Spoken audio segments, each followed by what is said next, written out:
अब वो अगर तरबतर हो गया और उसके बाद आप में टच होकर जाता है तो फिर उसके बाद आपके कपड़े के नापाकी का हुक्म लगेगा। आप पे गुस्ल फर्ज नहीं होगा, फिर भी कपड़े के नापाकी का हुक्म लगेगा। आपका कपड़ा अगर सिर्फ भीगा हुआ है तो कपड़े को बदल लें, और अगर उसकी तरावट आपके जिस्म पर लगती है तो जिस्म को भी सिर्फ धो लें और दूसरा कपड़ा पहन लें। आपके लिए नमाज बगैर किसी कराहत की हो जाएगी। लेकिन अगर ये कह देना कि अगर कुत्ता टच होकर गया इसलिए नहाना पड़ रहा है, मुझ पर गुस्ल फ़र्ज हो गया, तो ये गलत है। मसला जो है मैंने वो आपके सामने रखा। अब कुत्ते के बारे में फरमाया गया कि कुत्ता, उसका लुआब इसलिए नापाक होता है क्योंकि शैतान का लुआब उसमें, शैतान ने थूका था ना, तो उस मिट्टी के अंदर उसका लुआब मिला है, इस वजह से। और दूसरी चीज़, इंसान से मोहब्बत क्यों करता है? क्योंकि हज़रत आदम अलैहिस्सलाम की मिट्टी से वो तश्कील पाया। तीसरी चीज़ जो मुफस्सिरीन फरमाते हैं कि रात भर वो जागता क्यों है? बहुत कम सोता है ना, ज़्यादा सोता नहीं है कुत्ता आम जानवरों की बनिस्बत। तो उसकी वजह यह है कि फ़रिश्तों को नींद नहीं आती। इसको बनाने वाले हज़रत जिब्राइल हैं, इस तासीर की बिना पर वो कम सोता है। ये 3 हिकमतें भी रखी गई। बहरकैफ ये सारे मामलात होने के बाद अल्लाह रब्बुल इज़्ज़त ने हुक्म दिया कि अल्लाह रब्बुल इज़्ज़त ने रूह फूकने का हुक्म दिया। जब रूह को डालना था तो उसके अंदर, जब रूह को सर के पास से डाला गया तो जिस्म के अंदर बहुत अंधेरा था। रूह घबरा घबरा कर बाहर निकल रही थी, रूह घबरा घबरा कर बाहर निकल रही थी। मुफस्सिरीन फरमाते हैं अल्लाह रब्बुल इज़्ज़त ने फिर हज़रत आदम अलैहिस्सलाम के पुतले में नूर मोहम्मदी को दाखिल फरमाया, हुज़ूर सल्लल्लाहु अलैहि वसल्लम का नूर दाखिल फरमाया। वो नूर जब दाखिल फरमाया, अब जब रूह को डाला गया तो रूह करार पा गई। जो डर कर वापस निकल रही थी वो रूह करार पाई। हज़रत आदम अलैहिस्सलाम के जिस्म में, उस पुतले में जैसे ही रूह गई और जिस्म आधा जैसे ही जानदार हुआ तो एक छींक आती है, और छींक आने के बाद सबसे पहला कलमा जो निकला वो आपकी ज़ुबान से अल्हम्दुलिल्लाह था। आपकी ज़ुबान से वो कलमा अल्हम्दुलिल्लाह निकला। उस कलमे के निकलने के बाद अल्लाह रब्बुल इज़्ज़त ने हज़रत आदम अलैहिस्सलाम के जवाब में यरहमुकल्लाह फरमाया। और यही दुनिया में आज भी हम कहते हैं, जब कोई छींक रहा हो तो उसके जवाब में यरहमुकल्लाह कहना चाहिए। छींक के हवाले से भी कुछ बात मैं आपको पेश कर दूं। बहुत सारे छींकने को बहुत अच्छा समझकर क्या करते हैं, बहुत तेज़ी के साथ छींकते हैं। एक होता है नेचुरली आपकी आवाज़ आना, और एक होता है कि खुद से उसमें ज़ोर लगा देना। ये होता है ना बहुत सारे लोगों से, सोचते हैं बड़े कमाल की चीज़ हमने कही है। ठीक है, छींक रब की जानिब से है यकीनन, लेकिन छींकने के बाद जो तेज़ी करते हैं और ज़्यादा तेज़ छींकने की आदत बनाते हैं, तो बाज़ बुज़ुर्गान दीन ने फरमाया किसी शख्स को अगर ये देखना है कि ये बेवकूफ़ है, कम अक्ल है, तो उसकी छींक पर नज़र डाल देना। अगर ये तेज़ छींकता है तो समझ जाओ बड़ा ही ये अहमक है। अहमकों की निशानी बताई गई ये तेज़ छींकना। यहाँ पर ये मत सोचना कि जिनको नेचुरली तौर पर आती है छींक, मैं उनको कह रहा हूँ। जो खुद से ताकत लगा कर छींकते हैं उनकी बात मैं आपके सामने पेश कर रहा हूँ मेरे अजीज़ों। तो ये एक चीज़, हज़रत आदम अलैहिस्सलाम को जब छींक आई तो आपने कहा अल्हम्दुलिल्लाह, जवाब में मेरा यरहमुकल्लाह। हज़रत आदम अलैहिस्सलाम अभी चलना ही चाहते थे, लेकिन जिस्म में चूँकि आधी रूह पहुँची थी तो आप गिरना शुरू हो गए, अभी ताकत नहीं आई थी। जब पैर में पूरी ताकत आने लगी तो हज़रत आदम अलैहिस्सलाम को हुक्म आया, आदम जाओ फ़रिश्तों के पास जाकर सलाम करो, जाओ फ़रिश्तों के पास जाकर सलाम करो। अभी कोई बातचीत नहीं हुई, इसीलिए हदीस मुबारक में फरमाया गया अस्सलामु क़ब्लल कलाम, बात करने से पहले सलाम करो। और यहाँ तक ये भी फरमाया गया, नबी पाक सल्लल्लाहु अलैहि वसल्लम ने फरमाया अगर कोई शख्स सलाम नहीं करता है और वो बात करना शुरू कर देता तो उसकी बात का जवाब भी मत दो। ये सलाम करना छोटी मोटी चीज़ नहीं है। ज़िंदगी रूह फूके जाने के बाद हमारी ज़ुबान से सबसे पहला कलमा निकलने वाला जो है वो अल्लाह की तस्बीह है, और दूसरा कलमा निकलने वाला वो लोगों पर सलामती देना, लोगों पर सलामती देना। अज़ीज़ान मिल्लत इस्लामिया, हज़रत आदम अलैहिस्सलाम जाते हैं और जाने के बाद जैसे ही आपने कहा अस्सलामु अलैकुम, तो फ़रिश्तों ने जवाब में कहा वालैकुमुस्सलाम व रहमतुल्लाह। फ़रिश्तों ने क्या कहा? वालैकुमुस्सलाम व रहमतुल्लाह। अब अल्लाह ताला की बारगाह से हुक्म होता है, आदम तमाम पुश्त के लिए ये सलाम को रख दिया गया, यही तुम्हारा सलाम होगा, यही तुम्हारा सलाम होगा। जब हज़रत आदम अलैहिस्सलाम के लिए कहा गया कि तमाम औलाद, कहा मेरी औलादें कहाँ हैं, मैं तो तन्हा हूँ। अल्लाह रब्बुल इज़्ज़त ने क़यामत तक आने वाले जितने लोग पुश्ते आदम में थे सब के चेहरे को ज़ाहिर फरमा दिया, सबको हज़रत आदम अलैहिस्सलाम ने देखा। उसमें मुसलमान, गैर मुसलमान, ईसाई, हर तबके के लोग, जितने लोग काफिर मुसलमान सब थे, हज़रत आदम अलैहिस्सलाम ने सब का मुशाहिदा फरमाया। अम्बिया अलैहिस्सलाम भी जो आने वाले थे उन सब का मुशाहिदा फरमाया। फिर अब अल्लाह रब्बुल इज़्ज़त की बारगाह से हुक्म होता है जन्नत में ले जाया जाए। जन्नत में गए, वहाँ की खुशियाँ, वहाँ की रानाइयाँ, वहाँ की खुशहाली, बागात, महलात, चश्मे, सबको हज़रत आदम अलैहिस्सलाम ने देखा। देखने के बाद अब वहाँ जब जब देखते थे तो हर जानवर का जोड़ा आप देख करके ये देखते कि ये तो मेरी जिन्स से नहीं है। यानी जो भी जानवर वहाँ पर थे, सांप, मोर, बहुत सारी चीज़ें जन्नत में से आई हैं दुनिया पर। तो कहा गया उन चीज़ों को देखकर आप अपनी जिन्स से नहीं लगता था, तो आपने ख्वाहिश की, ऐ अल्लाह तेरी जन्नत बड़ी हसीन है, तेरी जन्नत बहुत खूबसूरत है, लेकिन कोई ऐसा भी होता जिससे मैं अपने मन को हल्का करता, अपने दिल की बात करता, कोई ऐसा तो होता। जुमा का दिन था, हज़रत आदम अलैहिस्सलाम लेटे हुए थे, आराम कर रहे थे। अल्लाह रब्बुल इज़्ज़त ने हुक्म दिया है फरिश्तों जाओ हज़रत आदम अलैहिस्सलाम की बाईं पसली को निकाल कर हव्वा को तश्कील दो। हज़रत हव्वा की जो तश्कील हुई, फिर जुमा के दिन हज़रत आदम अलैहिस्सलाम ने आँख खोला तो देखते हैं खूबसूरत औरत उनके सर के पास बैठी। कहा तुम कौन हो? तो बताया पूरा माजरा, मैं ये हूँ, मुझे अल्लाह रब्बुल इज़्ज़त ने तुम्हारी सुकून के लिए पैदा फरमाया है। यहाँ पे मैं औरतों को अर्ज़ करना चाहूँगा कि अल्लाह रब्बुल इज़्ज़त ने हज़रत हव्वा को जो पैदा फरमाया तो उन्होंने आने के बाद क्या कहा कि मैं तुम्हारे सुकून के लिए पैदा की गई हूँ। अब जो जो औरतें अपने मर्दों के सुकून को गारत करती हैं तो वो अपने नशो नुमा पर भी गौर कर लें कि उनकी तश्कील हुई किस लिए। वो सोचती हैं हर जगह बराबरी लेकर चलना। अपनी पैदाइश पर गौर करो, तुमको तश्कील क्यों दिया गया, तुमको पैदा क्यों किया गया, उसकी वजह क्या थी, ताकि मर्द तुमसे सुकून हासिल करे। लेकिन हालत ऐसी होती है कि जो मर्द थका हारा घर में आता है तो इन औरतों की चिक चिक किच किच को देख करके उसकी थकान यूं ही रात में ही चली जाती है, पूरी रात की नज़र हो जाती है। घरों की एक अलग टेंशन, बाहर की अलग टेंशन, और ज़िंदगी में फिर वो ऐसी तकलीफ़ों के साथ गुज़र रहा होता है कि जिसको वो बयां भी नहीं कर सकता। तो किसी भी घर को जन्नत बनाना है तो उस घर के जन्नत बनाने में सबसे बड़ा हाथ औरतों का होता है। इसीलिए बड़े बड़े मुफक्किरों ने कहा एक औरत चाहे तो घर को जन्नत बना दे और चाहे तो उसे जहन्नम भी बना दे। ये औरतों के बारे में है। और बिलखुसूस में अगर मेरा ये मैसेज औरतों तक पहुंचता है तो मैं उन्हें कहूँगा कि अपने शौहरों के ख़िलाफ़ वर्जी करना बंद कर दें। वो अपने शौहर, अल्लाह रब्बुल इज़्ज़त ने शौहरों को तुम पर हाकिम बनाया है, अल्लाह रब्बुल इज़्ज़त ने हाकिम की हैसियत रखा है, तो लिहाजा इस पर देखना चाहिए। बहरकैफ हज़रत आदम अलैहिस्सलाम ने जब हज़रत हव्वा को देखा तो छूने की कोशिश की थी, आगे बढ़ने लगे। हुक्म हुआ बारगाह खुदावंदी से, आदम अभी हव्वा तुम्हारे लिए हलाल नहीं है, अभी हव्वा तुम्हारे लिए हलाल नहीं है, तुम्हारा निकाह होगा और महर रखा जाएगा, उस महर को अदा करना, फिर हव्वा तुम्हारे लिए हलाल होंगी। अल्लाह रब्बुल इज़्ज़त की बारगाह में अर्ज़ करते मौला महर, महर क्या चीज़ है? आज की दुनियावी एतबार से देखें तो हम वो चीज़ जो मालियत की हैसियत से बनती है उसके महर रखते हैं हम, लेकिन वहाँ जहाँ पत्थर कंकर सोने चांदी के हों, जहाँ के महल्लात के ईंट सोने चांदी के लगे हों, तो वहाँ कीमत किस चीज़ की लगाई जा सकती है। लेकिन उन कीमती चीज़ों में भी सबसे कीमती चीज़ जो थी अल्लाह ने उसे महर रखा। वो क्या चीज़ थी?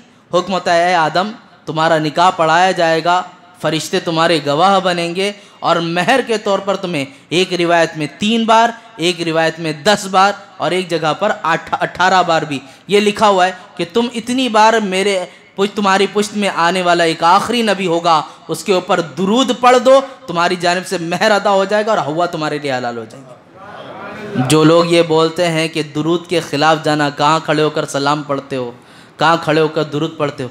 मियाँ हमारी माँ हमारे लिए हलाल भी हुई थी, हज़रत आदम के लिए हलाल भी हुई थी, तो उसके लिए क्या वजह बनी? दुरूद मुबारका बनी, सलातो सलाम बना।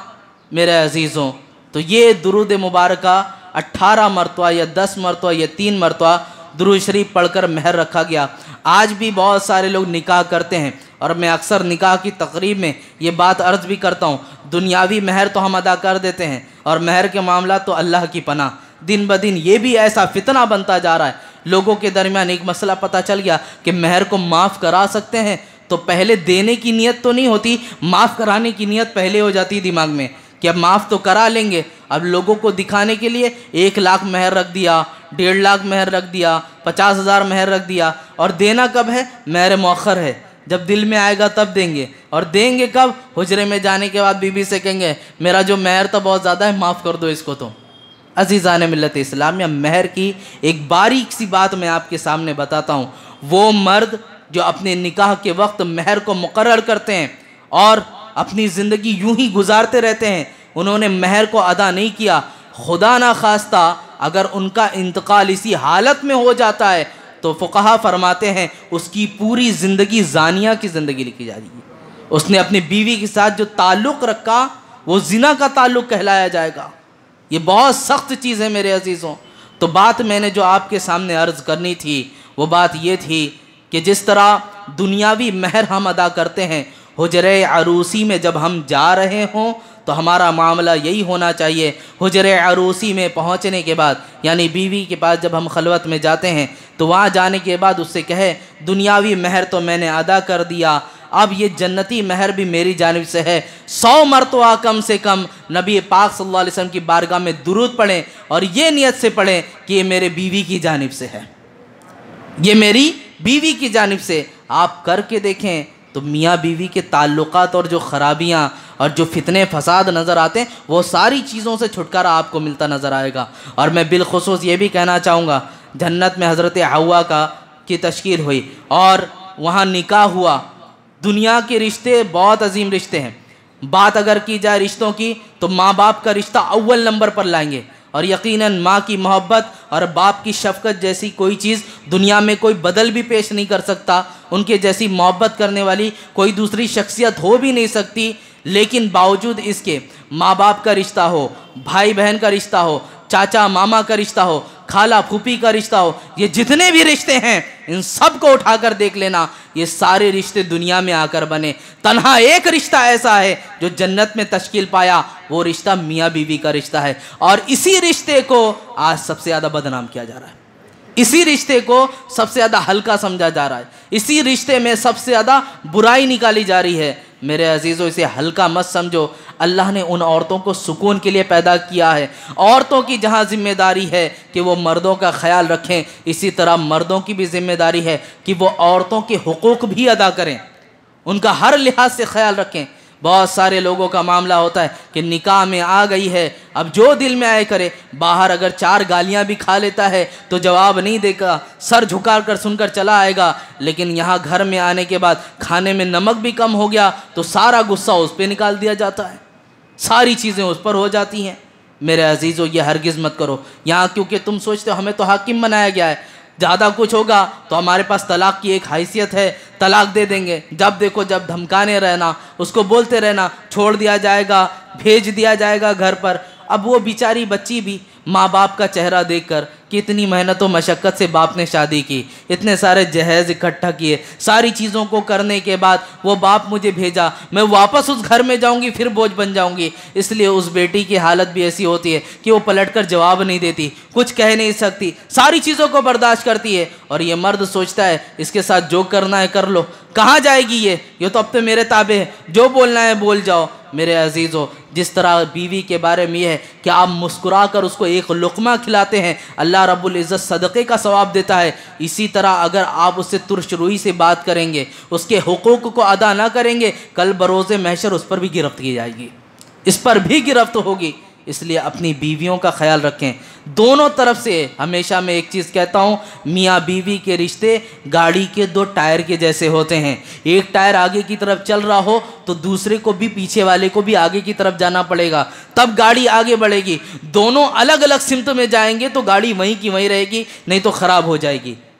ये बात याद रखें, कभी गाड़ी पीछे हो तो आगे वाले को उसके पीछे जाना पड़ेगा, कभी आगे हो तो पीछे वाले को उसकी जानिब जाना पड़ेगा, तो ज़िंदगी आगे पीछे के मामलात से बढ़ेगी। और अगर अपनी ज़िद में रहते हैं, बहुत सारे लोग रहते हैं, ये अपनी आना में है, वो अपनी आना में है, और दोनों के दरमियान रिश्ते बिगाड़ पैदा होते रहते हैं। बिलखुसूस मैं इतना ही अर्ज़ करना चाहूँगा, ये मियाँ बीवी का रिश्ता दुनियावी रिश्ता नहीं, ये जन्नती रिश्ता है, इसका लिहाज रखना ज़रूरी है। और ख़बरदार, आज जो आपके सामने बीवियों का मजाक बनाए, उल्टा सीधा बोले तो उन्हें तंबीह भी करें। ये आज के मजाक आगे जाकर आपको इस रिश्ते को हल्का करके देंगे। और हुआ यही, इतने लतीफ़े बन गए इस रिश्ते पर कि लोगों को एहसास भी नहीं ये रिश्ता दुनियावी है या जन्नत का है। इस चीज़ का एहसास भी ख़त्म हो गया। कितने लतीफ़े बनते हैं। एक इंसान था, मैं लतीफ़े के तौर पर बात कर रहा हूँ, उनसे पूछा गया आप शादी से पहले क्या करते थे? तो कहते जो मेरा मन करता था, जो मेरा मन करता। शादी के बाद क्या करते? कहते जो बीवी कहती वो करते हैं। ऐसा होता नहीं है, बना रखा है आपने। बीवी के कहने पर चलने वाला अगर इंसान हो तो आपके दरमियान जो रिश्ते में बिगाड़ आती है नहीं होगी।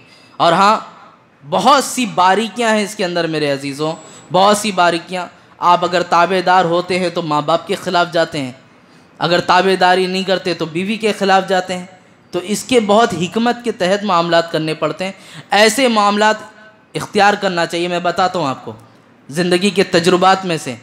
शादी होने के बाद होता क्या है कि एक माँ के पास बच्चा जिस तरह आकर बैठता था, अपनी सैलरी से लेकर जॉब से लेकर हर चीज़ बात करता था, खाने पीने के मामलात साथ में रखता था, कहीं इधर उधर नहीं बैठना, माँ बाप के साथ वक्त देना। शादी के बाद होता क्या है, अब वो चीज़ में कमी होने लगती है। इंसान वो चीज़ उस टाइम पे नहीं करता। तो माँ बाप के अंदर चूँकि जाहिर सी बात है, उन्होंने बचपन से पाला, मोहब्बत किया, लिटाया बिठाया, खिलाया पढ़ाया लिखाया, बड़ा किया, तुमको इस काबिल बनाया, सब चीज़ की। अब थोड़े दिन के रिश्ते में फिर हालत ऐसी होती है कि खाना भी तर्क कर दिया, बैठना भी तर्क कर दिया, बातचीत करना भी तर्क कर दिया, तबीयत कैसी है वो भी पूछना तर्क कर दिया, सारी चीज़ों को छोड़ता है। तो माँ बाप के दिल में ये बात चुभने लगती है। तो कोई ऐसा रास्ता इख्तियार करना चाहिए कि जिसमें अगर आप पूरा वक्त ना भी दे सकें तो सबसे पहले अपने माँ बाप के पास जब आएँ, घरों में दाखिल हों, उनसे बैठें, उनकी खैरियत लें, उनकी तबीयत के बारे में पूछें, घर के मामलात कैसे उनसे पूछें। फिर बीवी के पास भी जाएं, उससे भी वही हाल चाल पूछें। और माँ बाप को भी चाहिए और घर की ख़वातीन को भी चाहिए, आने वाला थका हुआ चाहे वो शौहर हो या बेटा हो, ज़ाहिर फ़ौरन घर की परेशानियाँ उसके सामने ना पेश कर दें, बल्कि उसकी तबीयत को भी देखें, मिजाज को देखें कि किस तरह बाहर की तबीयत के साथ आया है। इन सब चीज़ों को देखकर अगर इंसान गुफ्तगू को करेगा तो ज़िंदगी अच्छी गुजरेगी। और सिर्फ अपनी तबीयत का ख्याल रखते रहना तो ज़िंदगी बर्बाद होती रहेगी। बहरकैफ बात इतनी अर्ज़ करना है, बात बहुत लंबी ना हो जाए, ये मियाँ बीवी के रिश्ते सारी चीज़ों को लेकर। अब हज़रत आदम अलैहिस्सलाम के लिए हज़रत हव्वा को हलाल कर दिया गया। कुरान में इसी के आगे सारी बात पेश की गई है मेरे अजीज़ों। जो आगे बात होती है हज़रत आदम अलैहिस्सलाम की ज़िंदगी का एक पहलू जो मैंने छोड़ दिया वो ये कि जब हज़रत आदम अलैहिस्सलाम को फ़रिश्तों के पास भेजा गया था तो वहाँ एक मामला ये भी हुआ था, हज़रत आदम अलैहिस्सलाम को सजदे का हुक्म दिया गया था कि सजदा करो, लेकिन इस पर फ़रिश्तों के दरमियान एक मामला थे और शैतान उस पर जो मरदूद हुआ। वजह क्या बनी थी? फ़रिश्ते सजदे के लिए तैयार हो गए और शैतान रजीम हो गया। वो क्यों नहीं सजदा किया? उसकी वजह यह है इल्म का पाना। हज़रत आदम अलैहिस्सलाम को अल्लाह ताला क्या फरमाता है, वअल्लमा आदमल अस्माअ कुल्लहा, हमने आदम अलैहिस्सलाम को तमाम चीज़ों के नाम सिखा दिए। फ़रिश्तों को जब पूछा गया था तुम कहते हो इसको नायब क्यों बना रहे हो, नायब क्यों बना रहे हो, ये आपने कहा था चलो फ़ला फ़ला चीज़ें इनके नाम बताओ। फ़रिश्ते आजिज़ रह गए, उन्होंने कहा मौला जितना तूने सिखाया उतना ही जानते, इसके आगे हम नहीं जानते। लेकिन आदम अलैहिस्सलाम के सामने जब पेश की गई, हज़रत आदम अलैहिस्सलाम ने सब चीज़ों के नाम बता डाले। तब फ़रिश्तों ने जान दिया कि यह हमसे ज़्यादा इल्म वाले हैं, लिहाजा यह हमसे अफजल हैं, यह हमसे अफजल हैं। और इनके नियाबत का मामला इसी वजह से है। यहाँ पर एक बात यही मैं कहना चाहूँगा मेरे अजीज़ों, इल्म एक ऐसी चीज़ है जो इंसान को फजीलत बख्शती है। फजीलत, इसकी अगर छोटी सी मिसाल कुरान के ज़रिए दूँ, कुरान में एक सूरत आती है सूरह नमल। कुरान में एक सूरत आती है सूरह नमल। सूरह नमल, नमल का मतलब होता है चींटी। उस चींटी के नाम पे पूरी सूरत आ गई। वजह क्या बनी मालूम है? हज़रत सुलेमान अलैहिस्सलाम का एक जगह से गुज़र हो रहा था, कई मील दूर पर थे। 1 मील 3 किलोमीटर का होता है गालिबन। कई मील काफ़ी मसाफत पे थे, बहुत दूर पे थे।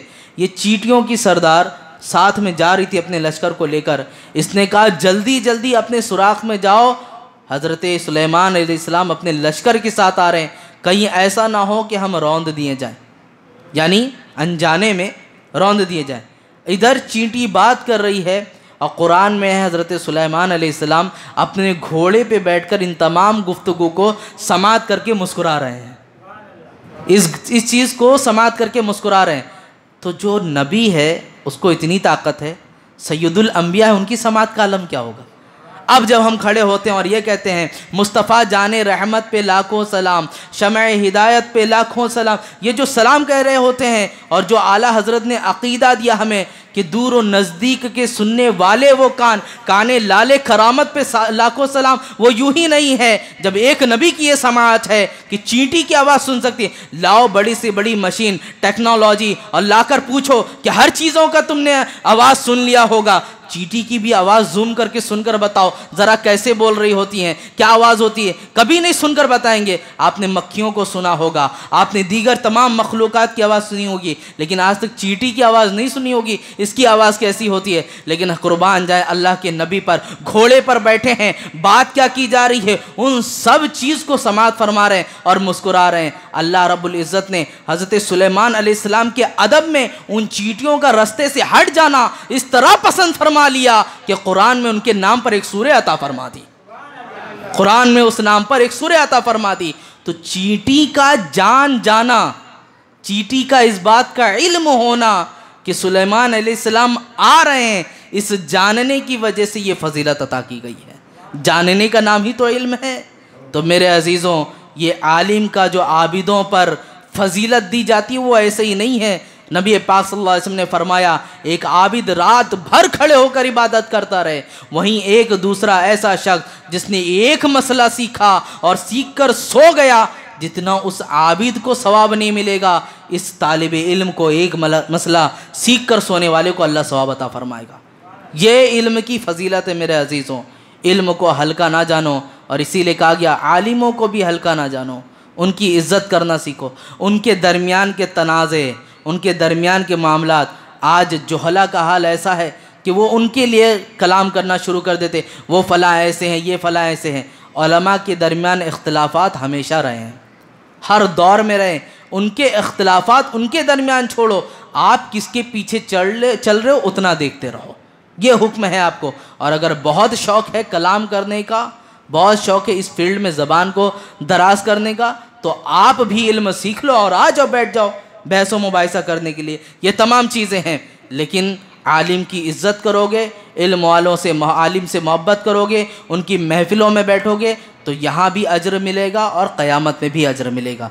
बहरकैफ़ जब हज़रत आदम अलैहिस्सलाम के सारे मामलात हो गए, तो इल्म एक ऐसी बुनियाद बनी कि तमाम फ़रिश्तों ने सजदा किया, लेकिन शैतान वहाँ पर अकड़ गया। वजह क्या थी? वजह क्या थी? आप हमेशा एक वजह समात करते हैं कि इंसान को मिट्टी से बनाया गया, शैतान वो आग से बना। दूसरी वजह जो मुझे लगती है वो ये लगता है कि शैतान के पास भी इल्म था, मलाइका को पढ़ाता था, शैतान के पास भी इल्म था, हज़रत आदम के पास भी इल्म था। इसने ये समझा मुझ में और इज में तो फ़ौक़ियत ही पाई जा रही है, कमी किसी एतबार से भी नहीं है। अल्लाह ने फ़रिश्तों को हुक्म दिया था ना, तुम बताओ। आज तक कहीं सुना कि शैतान से भी कहा था तुम बताओ इनके नाम कहाँ हैं? कभी आज तक सुना आपने? फ़रिश्तों को हुक्म आता चलो नाम बताओ, लेकिन शैतान से कभी ये नहीं हो कि तुम भी इन चीज़ों के नाम बताओ।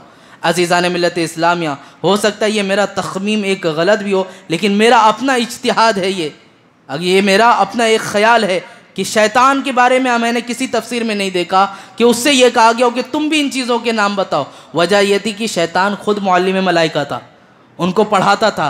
और इल्म एक ऐसी चीज़ है कि जिसके बारे में इमाम गज़ाली अलैहि रहमह फरमाते हैं कि जिसके अंदर इल्म आता है, दो चीज़ें हर इंसान में होती हैं, दो चीज़ों में से एक चीज़ खुद ब खुद बाहर आती है। एक चीज़ है एटीट्यूड, घमंड, तकब्बुर, दूसरी चीज़ है इनकिसारी, आजिज़ी, अपने आप को गिरा कर रखना, बहुत बड़ा ना समझना। जिस शख्स के अंदर इल्म आता है तो दो में से एक चीज़ खुद ब खुद बाहर आती है। अगर इसके अंदर तकब्बुर था, घमंड था, तो ये अब अपने आप को बहुत आला समझना शुरू कर देगा, और अगर इसके अंदर आजिज़ी थी तो इल्म आने के बाद ये अपने आप को आजिज़ी के साथ पेश करेगा। ये दो में से एक चीज़। तो अज़ीज़ान मिल्लत इस्लामिया, उस शैतान के अंदर जो नफ्स था उसने हसद रखा, उस हसद की बिना पर उसने अपने आप को आला समझा, और वो तकब्बुर जो सबके सामने आ गया, उस वजह से उसने सजदे से इनकार किया और अल्लाह की बारगाह से मरदूद करार दे दिया गया। तो मेरे अजीज़ों, ये वाक़यात वगैरह सुनना, सारी चीज़ें सुनना, यह हमारा माहसल नहीं होता। दरअसल इसकी जो बातें होती हैं, सारी चीज़ें होती हैं, वो क्या होती हैं? इन चीज़ों के ज़रिए अपने आप में नसीहत हासिल करना। बहुत सारे मैसेजेस इसमें आज आपने समाअत किए। बिलखुसूस इसमें जो हमारे लिए है वो है इल्म की फ़जीलत, तकब्बुर से बाज आना, औरतों के रिश्तों को समझना, इन सब चीज़ों को समझना। आखिरी बात करके मैं बात को मुख्तसर करता हूँ, गुफ्तगू लंबी हो रही है। बात ये कि जब अल्लाह रब्बुल इज़्ज़त ने हज़रत आदम अलैहिस्सलाम को कह दिया, हज़रत आदम अलैहिस्सलाम से कहा कि ए आदम, फ़ला जगह पर फ़ला दरख्त की जानिब तुम ना जाना, ना बढ़ना। हज़रत आदम अलैहिस्सलाम उस दरख्त की जानिब नहीं बढ़ रहे थे, लेकिन वसवसात के मामला थे। जन्नत में तो शैतान दाखिल नहीं होगा, और हज़रत आदम हज़रत हव्वा तो जन्नत में है। तो बहुत सारे लोग एतराज़ करते हैं, जब जन्नत में शैतान था नहीं तो वसवसा आया कहाँ से? वसवसा आया कहाँ से?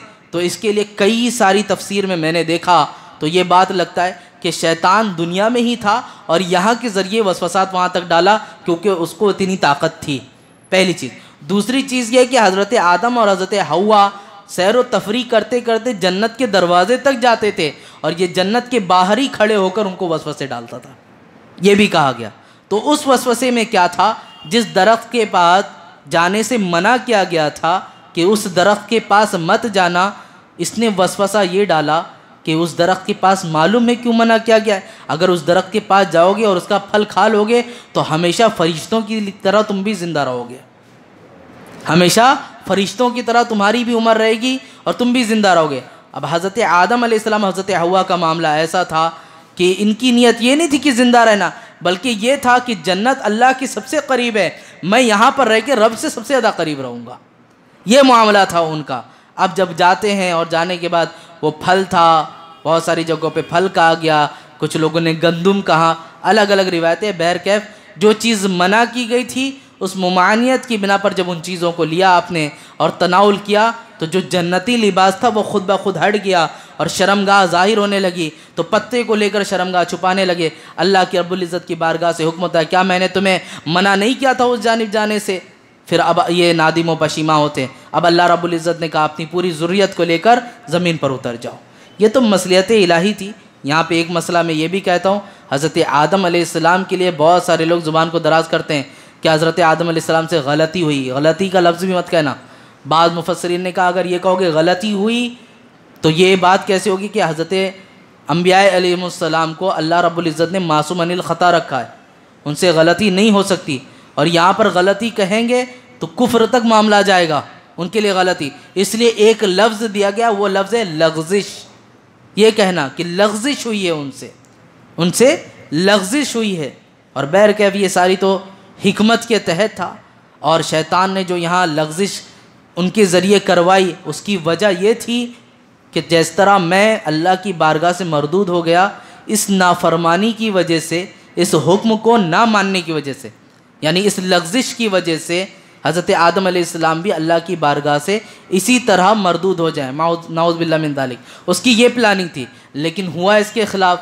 अल्लाह रब्बुल इज़्ज़त ने हज़रत आदम अलैहिस्सलाम को ज़मीन पर उतार दिया, कई साल तक इधर उधर रहे। फिर हज़रत आदम अलैहिस्सलाम ने अल्लाह रब्बुल इज़्ज़त की बारगाह में अर्ज़ किया, ए मौला, जो मोहम्मद है उसके सदक़े में तू मेरी तौबा को कबूल फरमा ले। अल्लाह ताला फरमाता है तुम्हें कैसे पता ये मोहम्मद कौन है और क्या है? कहा मौला, जब तूने रूह फूकी थी और मेरी आँख खुली थी, छींक आने के बाद मैंने अर्श इलाही तेरे अर्श पर देखा तो ये नाम लिखा हुआ तेरे नाम के साथ मिला, ला इलाहा इल्लल्लाह मुहम्मदुर रसूलुल्लाह। जब जब मैंने देखा कि तेरे नाम के साथ ये नाम है, मैं समझ गया ये कोई ऐसी वैसी ज़ात नहीं, ये कोई अजीम ज़ात है जिसका तज़किरा तेरे नाम के साथ है, इसलिए इसका वसीला लेकर मैंने तेरी बारगाह में दुआ की। अब जो लोग वसीले का इनकार करते हैं वो क्या कहेंगे इसके बारे में? आओ ज़रा हज़रत आदम अलैहिस्सलाम की तौबा को भी देख लो। उनकी तौबा कबूल हुई है तो नाम मोहम्मद की बरकत से हुई है। जिस नाम की बरकत से तौबा कबूल हो जाएगी, क्या उस बारगाह में पहुंचने के बाद इंसान अपने गुनाहों की तौबा करे, अल्लाह तौबा को माफ़ ना फरमाएगा? यकीनन अल्लाह पाक फरमा देगा। इसीलिए कुरान में भी फरमाया गया कि जब तुम अपनी जानों पर जुल्म कर लो, मेरे महबूब की बारगाह में आ जाओ, वो सिफारिश करेंगे, तुम्हारे गुनाहों को माफ़ कर दिया जाएगा। मेरे अजीज़ों, इसीलिए हम कहते हैं ना, गंदे निकम्मे कमीन, महंगे हैं कौड़ी के तीन, कौन हमें पालता, एक तुम्हारे सिवा तुम पे करोड़ों दुरूद। अज़ीज़ान मिल्लत इस्लामिया, उसी बारगाह से वाबस्ता रहना है, उसी बारगाह में लगे रहना है। हज़रत आदम अलैहिस्सलाम की एक मुख्तसर सी ज़िंदगी मैंने आपके सामने रखी। इसके आगे के जो मरहलात हैं, सारी चीज़ें हैं, आप गाहे बगाहे कुरान के ज़रिए समात करेंगे। अल्लाह रब्बुल इज़्ज़त हम सबको कुरान की हलावतों से माला माल फरमाए, कुरान से उनसियत अता फरमाए, कुरान से मोहब्बत अता फरमाए, इसको सुनने का शौक़ और ज़ौक़ अता फ़रमाए, इसको सही तरीक़े से पढ़ने का तरीक़ा अता फ़रमाए। ए पाक परवरदिगार आलम, माह सियाम के सदक़े तुफ़ैल हम सब को बख्शों में शुमार अता फ़रमा। मौला यहाँ जितने लोग, छोटे बच्चे, बूढ़े, जवान सब बैठे हैं मौला, इनमें से कोई एक बंदा तेरा ऐसा होगा जिसकी इबादत को तू पसंद करता होगा मौला, उसके सदक़े तुफ़ैल हमारी इबादतों को भी अपनी बारगाह में शर्फ़ क़बूलियत अता फ़रमा। ए अल्लाह, हमारे सय्यात को तुम माफ़ फरमा दे, आइंदा उन गुनाहों का ना करने का हमें अज़्म इस्तिक़ामत अता फ़रमा, पक्का इरादा अता फ़रमा। ए पाक परवरदिगार आलम, जो बीमार है शिफा नसीब फरमा, जो बे औलाद है नेक साले औलाद अता फ़रमा, जो बेरोज़गार है रिज़्क़े हलाल का मुस्तकिल ज़रिया अता फ़रमा। ए अल्लाह, हमारे वालिदैन का साया हम पर दराज फरमा दे। लाखों सलाम लाखों दुरूद हो तुरबत आदम पर, तुरबत हव्वा पर। ए अल्लाह, इन सब के सदक़े तुफ़ैल, तमाम अम्बिया अलैहिमुस्सलाम के सदक़े तुफ़ैल, बिलख़ुसूस हमारे नबी पाक सल्लल्लाहु अलैहि वसल्लम के सदक़े तुफ़ैल हम सब को बख्शों में शुमार अता फ़रमा। अस्तग़फ़िरुल्लाह रब्बी मिन कुल्ली ज़ंबि व अतूबु इलैहि, ला इलाहा इल्लल्लाह मुहम्मदुर रसूलुल्लाह सल्लल्लाहु तआला अलैहि वसल्लम। सुब्हान रब्बिका रब्बिल इज़्ज़ति अम्मा यसिफ़ून व सलामुन अलल मुरसलीन वल्हम्दुलिल्लाहि रब्बिल आलमीन। अस्सलामु अलैकुम व रहमतुल्लाहि तआला व बरकातुहू।